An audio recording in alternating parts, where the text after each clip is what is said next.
ആ തേണ്ടി RDPയുടെ തൊലി ഇരിക്കുകയാണ് ഉത്തമ. സഹിക്കല്ലാതെ എന്ത് ചെയ്യാ? അവര് ജയിച്ച പാതി മീശ എടുക്കാന്ന് പറഞ്ഞത് കോട്ടപ്പള്ളിയല്ലേ?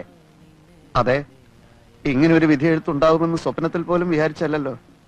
എന്താ ഉത്തമ ജനങ്ങൾ നമ്മളോട് ഇങ്ങനെ പെരുമാറിയത്? അതേ, ഒരു പാർട്ടിയിലും പെടാത്ത നിഷ്പക്ഷമതികളായ കുറെ ജനങ്ങളുണ്ടല്ലോ, ആ തെണ്ടികളായി ഇത്തവണ നമ്മളെ പറ്റിച്ചത്. നമ്മുടെ ഗവൺമെന്റ് എന്തൊക്കെ ജനങ്ങൾക്ക് കൊടുത്തു? കൂടുതലും വാഗ്ദാനങ്ങളാ കൊടുത്തത്. ഉത്തമ, നമ്മുടെ പാർട്ടിയെ നമ്മൾ തന്നെ വിമർശിക്കരുത്, അതും ഇന്നത്തെ ചുറ്റുപാട്. ഞാൻ ആലോചിച്ചപ്പോ ഒരു കാര്യം തോന്നിപ്പോവാണ്. എന്തേ? ജനങ്ങൾ സമ്പൂർണ്ണ സാക്ഷരത നേടിയതാണ് നമുക്കടിയായത്. എങ്ങനെ? സാക്ഷരത നേടിയപ്പോ ജനങ്ങൾക്ക് വിവരം വന്നല്ലോ. അതുകൊണ്ടാണോ ഇത്തവണ അവർ നമുക്ക് വോട്ട് ചെയ്യാത്തത് എന്നാണ് എന്റെ സംശയം. അത് ശരിയാ, ജനങ്ങൾക്ക് നല്ല ബുദ്ധി വന്നാ പിന്നെ അവരെല്ലാ പാർട്ടിക്കാരെയും കല്ലെറിഞ്ഞ് കൊല്ലാനിടയുണ്ട്.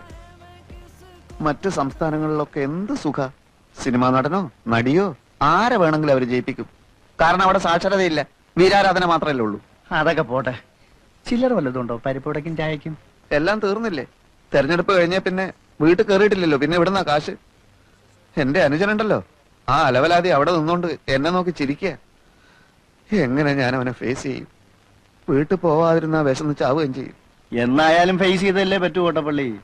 അതെ, തെരഞ്ഞെടുപ്പിൽ എന്തായാലും ജയിക്കുമെന്ന് വിചാരിച്ച് ഞാൻ പല വെല്ലുവിളികളും നടത്തിയതാ. ആകെ അബദ്ധമായി.